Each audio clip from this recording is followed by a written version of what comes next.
So question for you with US-China. Who needs who more? Because China was communism. You write about it in your paper, why and how capitalism needs to be reformed. I spend a lot of time in China, and I know leaders, and I see both perspectives, and I want to try to be as accurate as I possibly can in painting those perspectives, okay? There is a hierarchy, and in most large companies in the United States, you would not have a vote and an election as to who's operating it. And so it's a top-down kind of management in which the government is working in the coordination of its private sector and its public sector. Extremely involved. Right, exactly. And they would say, it seems so crazy not to be. I mean, so a leader of China described it as follows, okay? He said, and this will help you understand the Chinese mentality.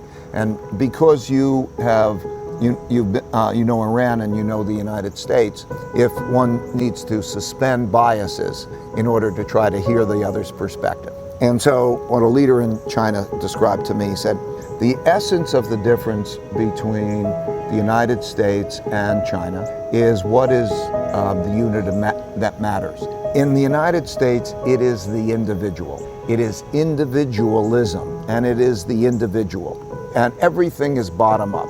You know, it's the entrepreneur, you elect your government from bottom up, and so on. So it's a bottom up type of process. Companies are put together by people who all want to make money together. They find it and they come together and they make it bottom up, but it's bottom up. If you want to build a highway, okay, individual property rights will matter a lot more in the United States. So an individual can almost stand in the way of that highway being. If you have a mission to get something done, individuals can stand in the way or facilitate it. So that's bottom up. And he said in China, the unit is the family. And if you understand Confucianism is for China what Judeo-Christian roots is for the United States. And that starts with the family, and it says, if you know how to run your family well, and there are rules for running your family well, according to Confucius, and then you know how to interact with your family, interacting with the greater society, you have order. But it's very paternal. Paternal means, okay, your responsibility, it's top down. So when they're running the government, it would be very similar to maybe running a big company here, that they would say, okay, well, there's top down. Which produces better results. It's a complicated question, right? The important thing, so I'll give you what my thoughts are on that.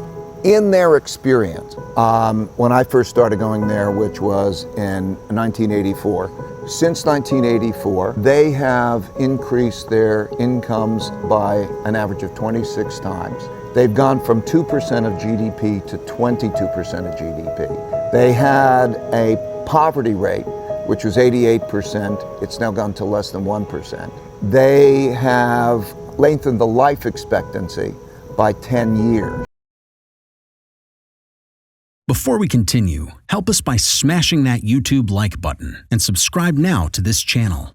This shows the algorithm that you value the information, and it helps us spread this message. Sharing is caring. Please like and subscribe now. Thank you. And now, let's continue. Now, I'm not saying which has gone better or not, but I'm saying they believe, and when you look at it, that process is a logical process and it works well. And so that is the one that they're operating by. I grew up in America, which was a land of opportunity for me.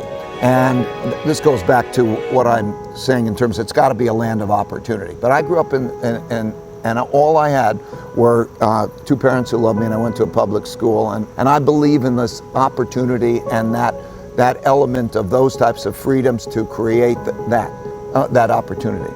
Right now in the United States, we have a problem in the public education system in terms of the quality. Certain areas which can't receive basic funding for basic things, the most basic things, because money doesn't get to them. They would say, well, that would be intolerable. How do we deal with it? We have our own problems. So that each has elements of pros and cons. They could say, listen, having my companies work with my government, let's say on research. If I was to take AI research, or if we take Huawei or companies like that, And you would say, well, in earlier years, in earlier decades, there was funding for original research. If it's just the exact profit motive before you make it, it may not be that the best results are necessarily always dealt with, particularly the profit motive. So they might say, listen, we'll put money into development. Now we would say, in I think a maybe too black and white way, that putting money into the development by the government making some of those moves would not be our way of doing it from profit down. And so if you look at, let's say, what DARPA's come up with in terms of where the internet came from and where GPS came from. So there are issues. My main point is, let's step back from that.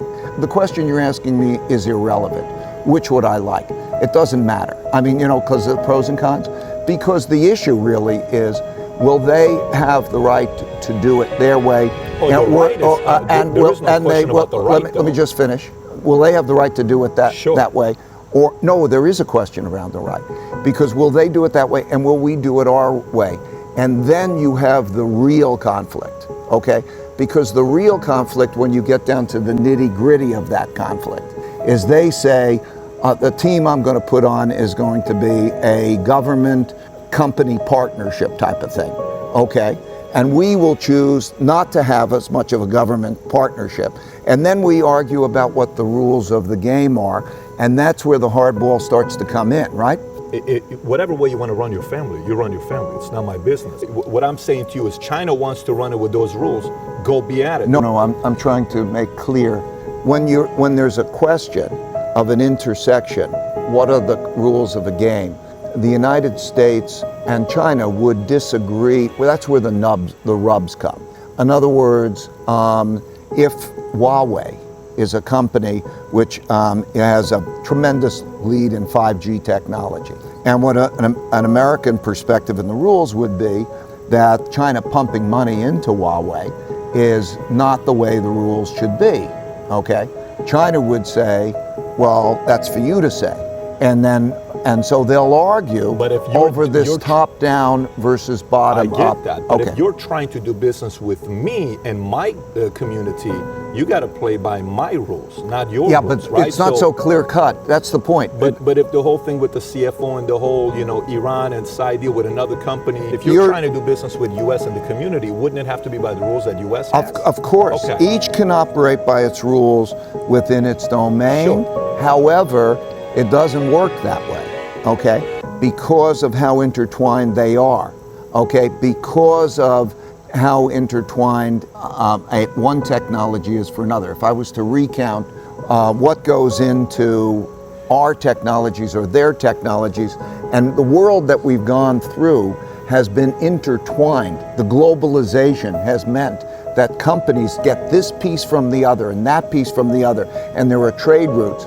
And now we're having to go through a division of those, because it would be easy to say when you're in my domain.